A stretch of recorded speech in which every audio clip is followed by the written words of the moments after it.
रौनकपुर नाम के एक शहर में राजा रौनक सिंह का राज हुआ करता था।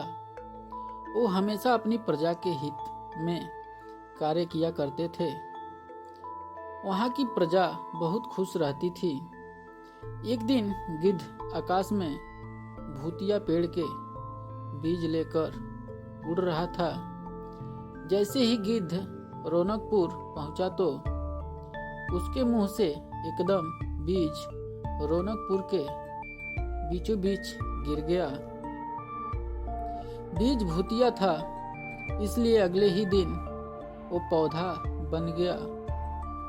वहाँ के स्थानीय निवासियों ने जब पौधे को देखा तो हैरान रह गए, क्योंकि पौधे का रंग काला था।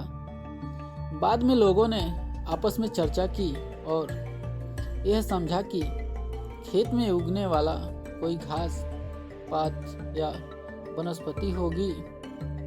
दूसरे दिन वो पौधा काफी बड़ा हो गया। लोगों को और ज्यादा दुविधा हुई कि एक ही दिन में ये पौधा इतना बड़ा कैसे हो गया।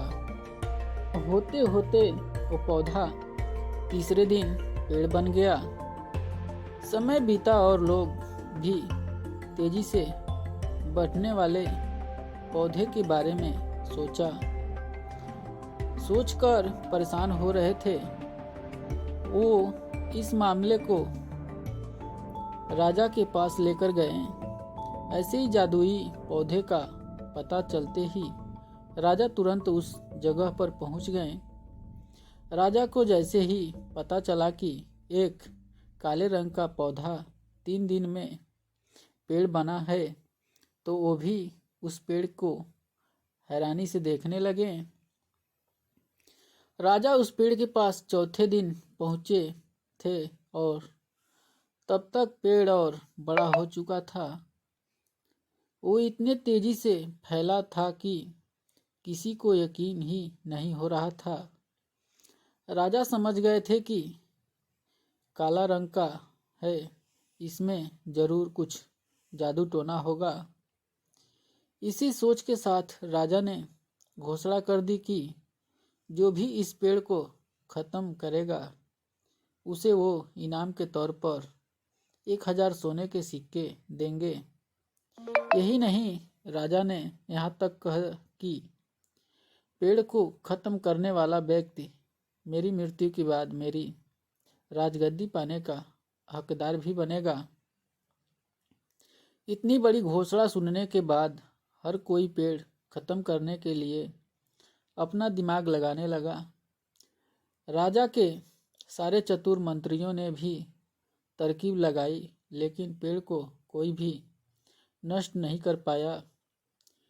किसी ने पेड़ के आसपास आग लगवाई तो एक मंत्री ने उस भूतिया पेड़ को हाथियों तक से खिंचवाया, लेकिन पेड़ को कुछ भी न हुआ।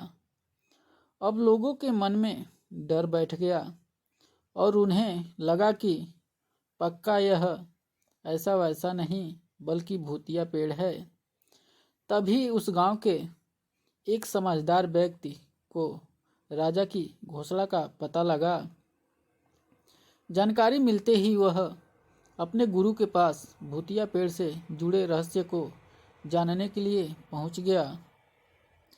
गुरुजी ने अपनी ध्यान की शक्ति को एकत्र करके देखा और उससे पूछा, क्या तुम पेड़ को खत्म करना चाहते हो? समझदार व्यक्ति ने जवाब दिया, हाँ गुरुजी, सब उससे परेशान हैं। गुरुजी ने बताया कि उसे खत्म करने का एक ही तरीका है। इसके लिए तुम्हें उस पेड़ के आसपास नमक डालना होगा। इस तरकीब के बारे में जानते ही वो व्यक्ति तेजी से राजा के पास गया और कहा कि इस पेड़ के आसपास आपको नमक डलवाना होगा। ऐसा करने पर ही यह पेड़ खत्म होगा। राजा ने अपने सैनिकों को ठीक ऐसा ही करने को कहा। सैनिकों ने मिलकर पेड़ के चारों ओर खूब सारा नमक डाल दिया। नमक डालने के एक दिन बाद ही पेड़ का आकार कुछ खत्म हुआ। होते होते 5वें दिन तक पेड़ एकदम छोटा हो गया। उसके बाद गलकर वो गायब ही हो गया। उस व्यक्ति की तरकीब काम कर गई और राजा ने खुश होकर उसे इनाम की 1000 सोने की मोहर पहले ही दे दी। उसके बाद एक पत्र दिया जिसमें लिखा था कि वो राजा के मरने के बाद उसकी गद्दी को संभालेगा। वो समझदार व्यक्ति खुश होकर अपने घर चला गया। दोस्तों, इस कहानी से हमें सीख मिलती है, ऐसी कोई मुसीबत नहीं होती जिसका समाधान न किया जा सके। ज़रूरत है तो बस धैर्य और समझदारी की। दोस्तों, ऐसी इंटरेस्टिंग कहानी सुनने के लिए हमारे YouTube channel Aryan the rock entertainment को लाइक एंड सब्सक्राइब करें।